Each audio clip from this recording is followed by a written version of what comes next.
immersed in all the happiness and joy, like a candle floating on water. So are we, and that's why we're here to talk with you. Is there anything you want to know? After recent events, the Akasha can no longer function as it used to. I've given it some thought, and have decided to shut it down permanently. But this is definitely not a bad thing. Even from the beginning, I've been planning to shut it down. The Akasha's centralized administration of knowledge has always restrained people's curiosity and curtailed the number of paths available to them. I don't think this is good for Sumeru. Although people may initially feel a little uncomfortable with the loss of the Akasha, they will soon understand that this life is more suitable for them. And as for the future of Sumeru, I'm preparing to regain control of the academia.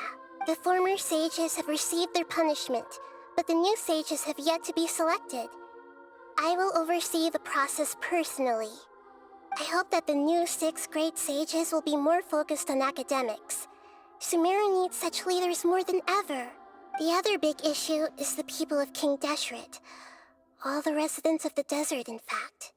They have been mistreated for far too long. I've already taken some measures to address this. It will take some time to rebuild everything, but no matter if it's culture, friendship, or trust, we will rebuild it.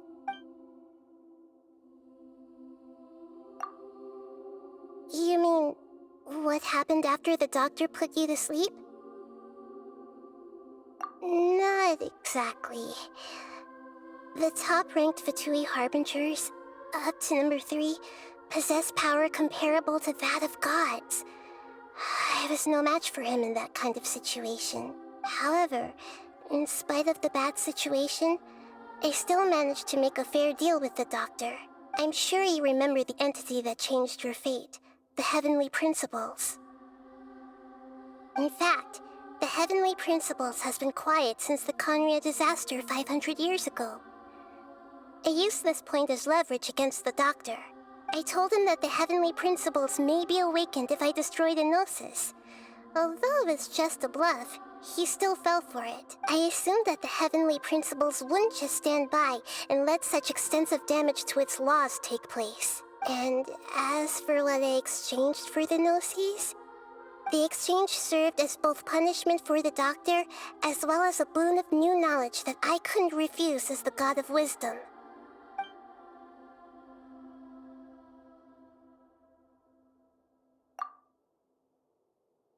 He's still in a coma.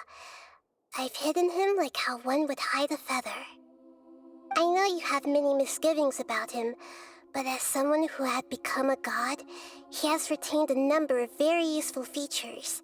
Don't worry, I'll keep an eye on him and make sure he doesn't do any evil.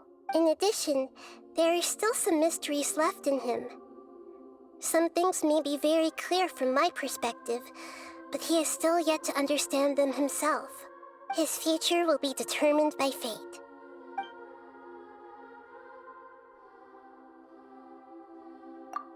Are you sure?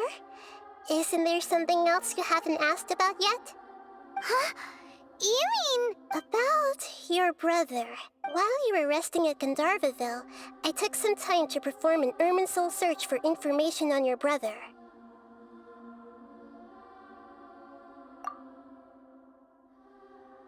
Yeah, isn't Irminsul a repository for all the information and memories of Teyvat? So there shouldn't be anything on her or her brother. This is true in your case. Irminsul indeed does not have any information on you.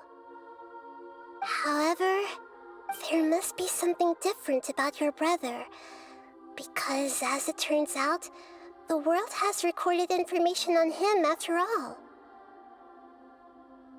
What? There's only one possible explanation. He belongs to this world.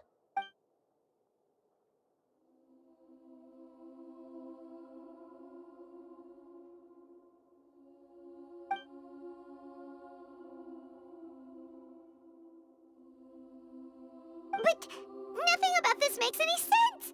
Wasn't this your first trip to Teyvat?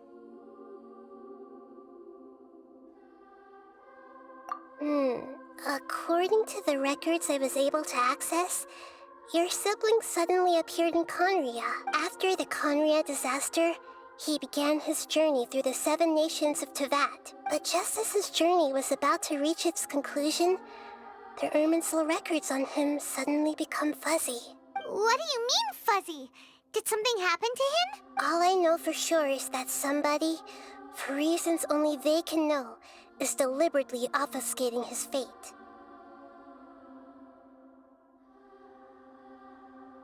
And whoever it is, if they can do that, who knows what else they're capable of.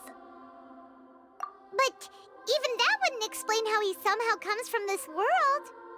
Something else I noticed was that according to these records, the Fatui have not classified your sibling as one of the Descenders. What's a Descender? Paimon's never heard of it. Look, I'm sure you must be curious about the information I received from the Fatui in return for my gnosis, right? A very important part of the intel was about this world's Descenders. External beings, ones that don't belong to this world. Traveler, you are Tevat's 4th Descender. Huh? So the Fatui count 3 other Descenders before the Traveler, and her brother isn't even one of them? That's right. My current hypothesis is that the first Descender was likely what we now call the Heavenly Principles. As for the other Descenders, I still need to verify their existence. It could take me some time. Paimon's head's about to burst from all this crazy new information. And yet, even knowing all this, I'm sure you must still have a lot of unanswered questions.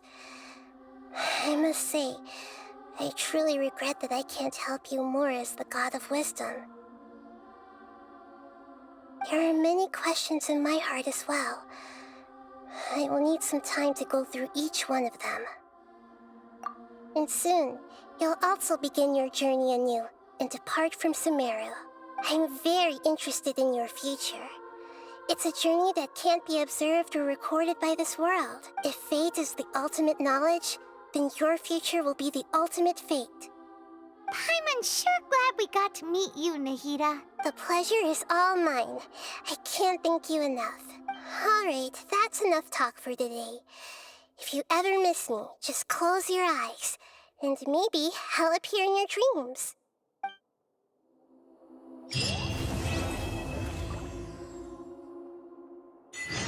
Things in Sumeru have settled down now. Paimon bets people will be coming up with new and interesting ideas at this time. How about we take a walk around Sumeru City and see if anyone needs our help? Paimon has a sneaking suspicion that it just might pay off.